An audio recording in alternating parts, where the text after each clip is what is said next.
It was 1982. In Poland, the Solidarity movement had begun to challenge the communist regime. We were starting to see on our TV screens the appalling poverty in Eastern Europe for the first time. Was a single-handed doctor in Beverley with a very small surgery. I saw an appeal for Poland and decided they were asking for money for medicines. And I decided to contact Christian Aid and see what they wanted them for. And I decided that we could perhaps do more by collecting things for the hospital from England. And at this point I started to really gather lots of medicine and medical equipment. The children were dying for just lack of medicines. We could get quite a lot of useful medical equipment that was, for one reason or another, no longer wanted in this country. We became a kind of step-son of the medical profession, able to gather up any gifts that we could from wherever we could get them, put them all into a container and send them over. Also, we bought some of the medication. We never had the right things, but we were able to buy things like antibiotics that were very, very short. And it was a great help to the hospitals to have something that they could give to the patients who were sick.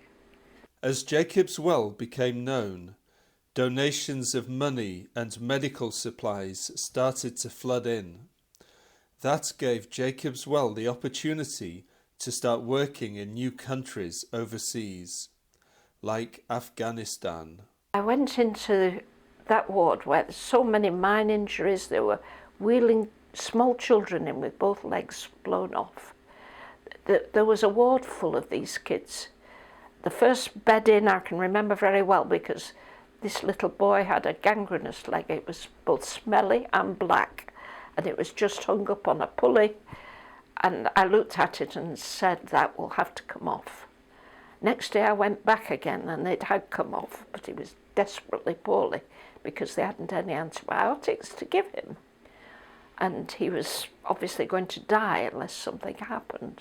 Also, there were flares dropping on Kabul all over onto their houses, setting them on fire.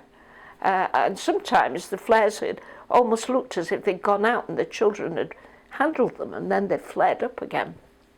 So they told me there were many, many burns, and the children there had nothing. They were just lying on a bed. The parents sat by them just watching them die. So it was a very dire situation, really. I came away very, very upset and determined that we would do something about it, and immediately started to move containers. Since then, Jacob's Well has sent aid to many different countries in Eastern Europe, in Asia, and in Africa. Today, our dedicated team of staff and volunteers continue to make a difference to the lives of needy people around the world. Here are some of the things that we do. We continue to collect medical supplies from hospitals, clinics and pharmaceutical manufacturers from around Yorkshire and beyond. These items are sorted and packed by our team of doctors, nurses and other volunteers before being sent to hospitals and clinics overseas. Nelson Mandela said, "Education is the most powerful weapon which we can use to change the world." If you educate a child, you change the future for their whole family. In Nairobi, Kenya, there are over 30,000 street children.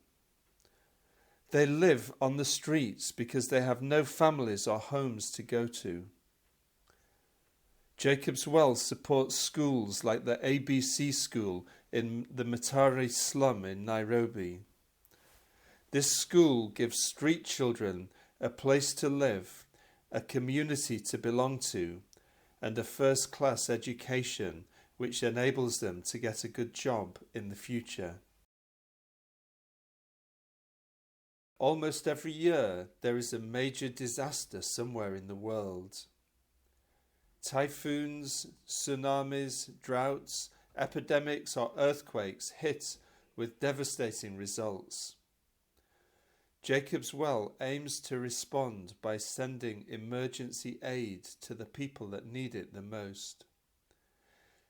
In the last few years, we've sent emergency aid to the Syrian refugees, to hospitals struggling to cope with the Ebola crisis, and to those who lost their homes in the Philippines typhoon and the Nepal earthquake. Rather than just giving out short-term aid, Jacob's Well seeks to make a lasting difference wherever we can. We run a number of long-term development programs like Dignity, a program that gives women loans and advice on how to start their own business. Through this scheme, we have helped over 340 women start their own businesses, like setting up a small street-side restaurant, a small shop, or a seamstress's boutique. Jacob's Well aims to plant 1 million fruit trees across West Africa over the next few years. Fruit trees grow so quickly in Africa that within 2 years they are producing fruit. Yet surprisingly, most of the villages in West Africa have very few fruit trees. This is because the abundant grazing animals eat all the young shoots. The traditional practice of burning the bushland after every rainy season also kills any small saplings. Jacob's Well partners with local community groups to plant a large group of fruit trees in a protected orchard. Within 2 years, there can be more than enough fruit for the whole village, and there can even be some left over to sell at market for money that is needed to buy other essential items, such as medicine, clothes, or toiletries.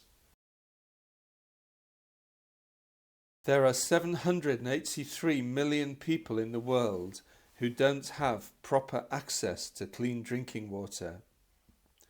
Every year, nearly 8 million people die due to water-related problems. Jacob's Well has just bought its own well drilling rig and has embarked on a program of drilling wells in poor rural communities. Every year, we take groups of people overseas to help out with some of our projects in the Third World. Volunteers can organise special clubs for children or young people, or help out in local schools by teaching English, arts, sport, or music. They can also help out with building projects, healthcare, AIDS distribution, agricultural development, or work with local churches and other community groups. To help raise money for our overseas work, Jacob's Well has 3 Charity Plus shops in Beverley, Bridlington and Withensea. More than just a charity shop, our Charity Plus shops also house a Christian bookshop and a cafe, creating a community hub where people from many different backgrounds come together to meet with others, talk through life's issues, and of course find those special bargains. If you'd like to find out more about Jacob's Well, why not pop into one of our shops, visit our website, befriend us on Facebook, or just give us a ring at our offices. There are lots of different ways that you can help us to make a difference to the poorest people in the world. Together, we can change the world, one life at a time.